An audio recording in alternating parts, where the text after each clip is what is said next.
Shalom Bapak Ibu Saudara yang kekasih di dalam Tuhan. Selamat berjumpa kembali dengan saya Daniel Johan dalam Renungan Kebenaran Alkitab pada hari ini, Sabtu 17 September 2022. Baik, hari ini saya akan membawakan Renungan Kebenaran Alkitab dengan judul Kristus, Sumber Air Hidup, yang terambil dari kitab Yohanes 4 ayatnya yang ke-10. Demikian firman Tuhan. Jawab Yesus kepadanya, "Jikalau engkau tahu tentang karunia Allah dan siapakah dia yang berkata kepadamu, 'Berilah aku minum,' niscaya engkau telah meminta kepadanya dan ia telah memberikan kepadamu air hidup."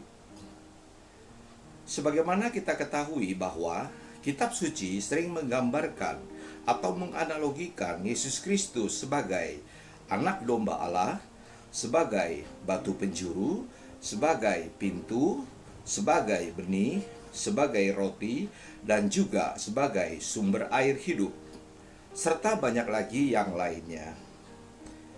Baik Bapak Ibu Saudara yang kekasih di dalam Tuhan, perkataan Yesus kepada perempuan Samaria di kitab Yohanes 4 ayatnya yang ke-10 tadi menunjukkan bahwa perempuan Samaria itu tidak mengetahui karunia Allah yang telah diberikan kepada mereka yang haus akan Dia, di mana mereka yang haus akan Dia atau mereka yang percaya kepada Sang Sumber Air Hidup itu, maka niscaya mereka akan mendapatkannya. Mari kita buka Alkitab kita di kitab Yohanes 6 ayatnya yang ke-35. Demikian firman Tuhan.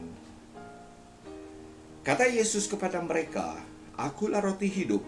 Barang siapa datang kepadaku, ia tidak akan lapar lagi.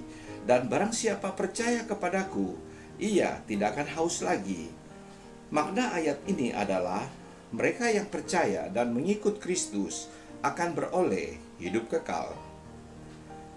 Beberapa ayat Alkitab di Perjanjian Lama yang menyatakan bahwa Tuhanlah sumber air hidup itu dapat kita baca di kitab Yeremia 2 ayatnya yang ke-13. Versi firman Allah yang hidup. Demikian firman Tuhan. "Karena umatku telah melakukan dua hal yang jahat.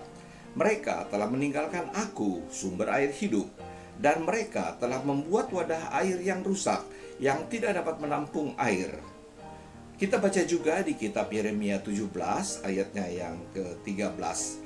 Versi firman Allah yang hidup. Demikian firman Tuhan. "Ya Tuhan, pengharapan Israel, semua orang yang menolak Engkau akan mendapat aib dan malu.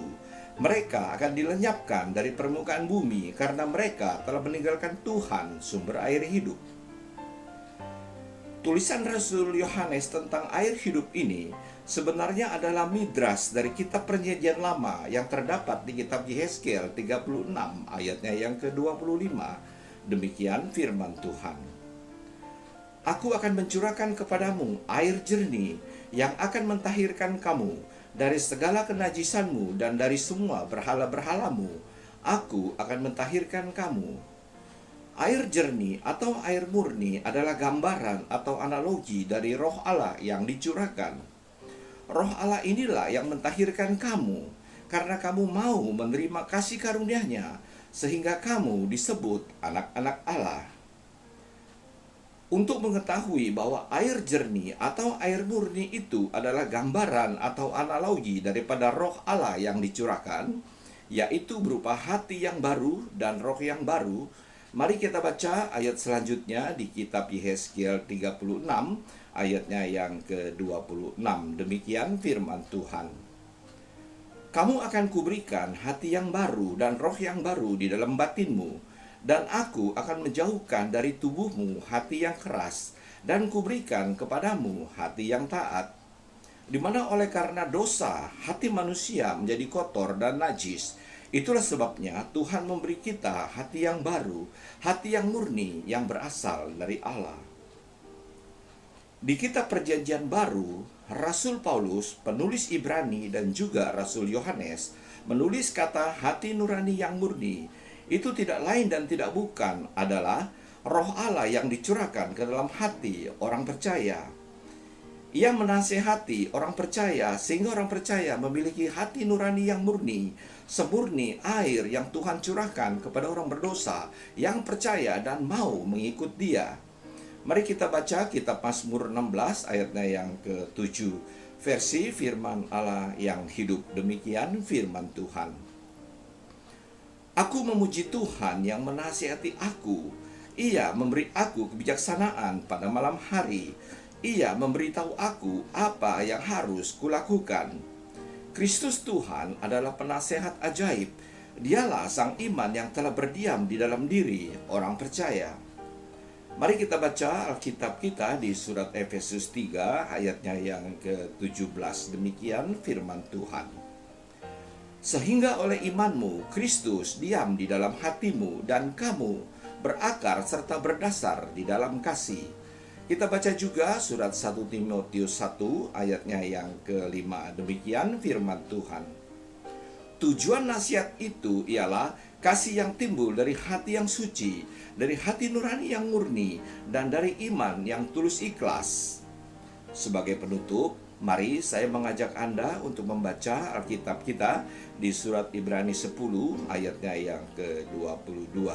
Demikian firman Tuhan. Karena itulah, marilah kita menghadap Allah dengan hati yang tulus ikhlas dan keyakinan iman yang teguh. Oleh karena hati kita telah dibersihkan dari hati yang jahat dan tubuh kita telah dibasuh dengan air yang murni. Kini sumber air hidup itu telah berdiam di dalam diri setiap orang percaya. Sebagai renungan kita pada hari ini, percayakah engkau bahwa Adam yang akhir, yaitu Kristus Yesus, Roh yang menghidupkan itu telah berdiam di dalam dirimu? Jika tidak demikian, niscaya engkau bukan milik Kristus. Demikianlah renungan kita pada hari ini. Sampai jumpa lagi di renungan kebenaran Alkitab pada Sabtu yang akan datang. Tuhan Yesus memberkati. Amin.